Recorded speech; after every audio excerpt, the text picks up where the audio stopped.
namin maganda yung talagang targeted po talaga, may listahan eh. Yun ang nakikita natin. Unlike po yung sa kadiwa nga, sa pag-vulnerable, wala po kasi tayong solid na listahan na masasabi kasi ID lang po yung papakita, nililista po natin. Of course, it will take time before we can be able to okay, sa monitoring natin, i-import pa natin yun. Titignan natin kung ilang beses pupunta. Tapos yung ID pinapakita. So, pwede rin na, kunwari, magpapresent sila na ID ng senior. DWD din pala sila. So, pwede nila i-claim din yun sa iba. Yun po yung mga hindi natin yung mga napipigilan ngayon dahil nga po kulang sa tools natin sa monitoring. Bali, Asek, yung gusto ko sana by next year, sabi niyo, na-identify niyo kung sino ba yung mga nabibiyaan eh. Yung mga katulad naming mga middle income, mabibiyaan ba kami? Meron po tayo. Meron din ba pinaplan? Narama rin ba kami sa sektor na yon na somehow mabigyan ng P20? Meron po tayo kasi na kasi more po na Not-closing the door, ha? Ibig sabihin may pang-asa. meron po kasi meron pinag-usapan nga na gagamitin din is one of the target in SSS na kung kayo po ay SSS member o GSIS member. Kasi yun po yung gusto sana natin. Yung targeting po, oo, yung meron talaga tayong tool na o database po na talagang gagamitin para makita natin kung paano natin madidistribute. Kasi nung alam ko po ng pandemic, meron po tayong programa before ginamit ko yung SSS. Ay, maganda po yung naging roll out. So, tingin namin, kumbaga pwede po siyang in the coming months po siguro, makikita natin, pwede po natin gamitin database yun. So, huwag po kayo mawalan ng pag-asa. Meron, biro mo, yung 5 kilos ha, per sa 20 pesos, 100 pesos, may 5 kilos. Di ba? Opo. Kung marami po na talaga pagka kami po naman ay nag-iikot-ikot, talagang laki lang po talaga ng pasasalamat sa ating mga kababayan. Kasi talagang malaking ginhawa daw yun. Of course, dati binibili nila 50 to 60 pesos per kilo yun, ano?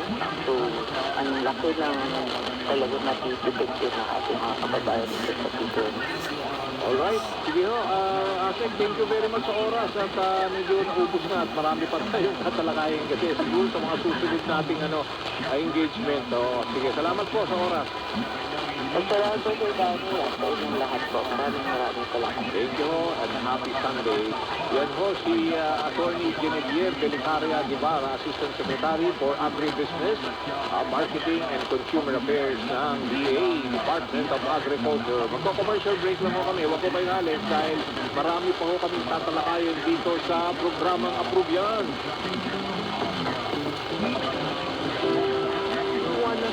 Ang serbisyo publiko sa Approve Yan sa DZMM. Approve Yan sa DZMM. Basta AM DZMM. Pilipinas.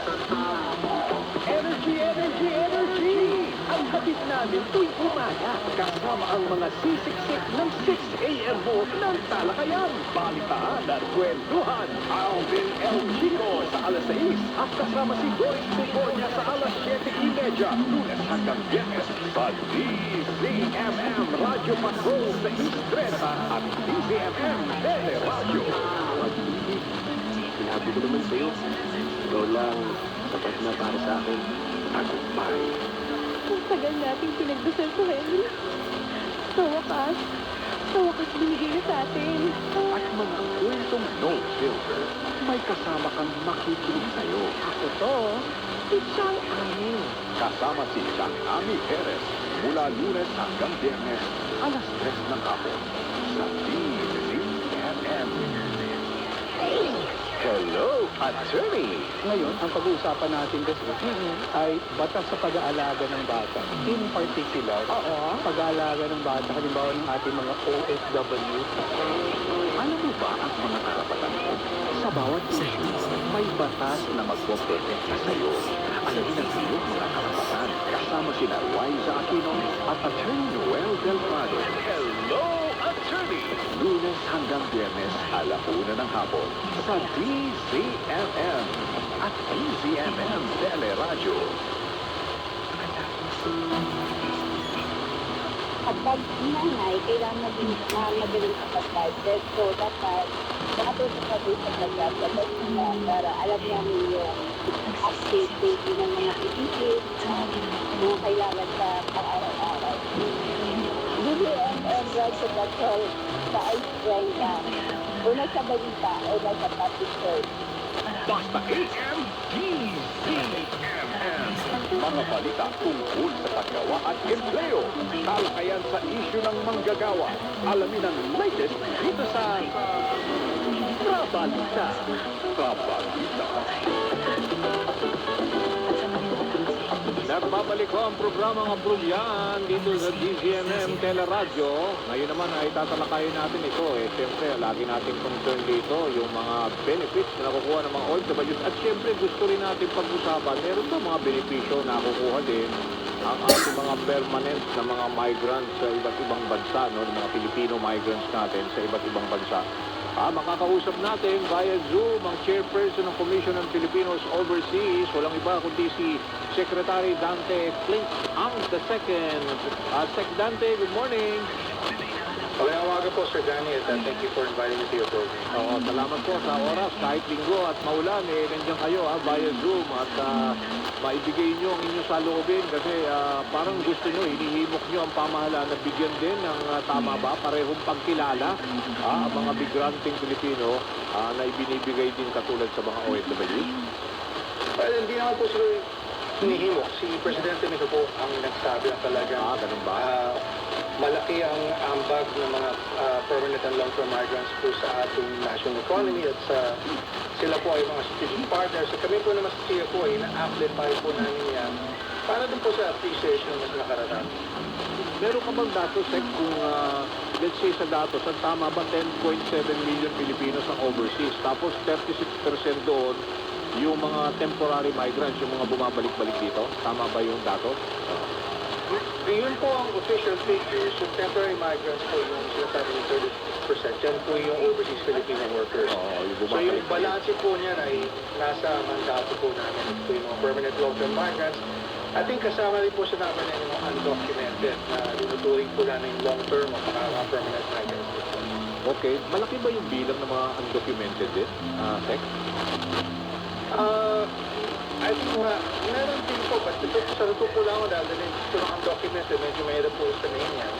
Meron pong official figures po ng Department of Foreign Affairs ay 10.7 million po worldwide po, lahat-lahat.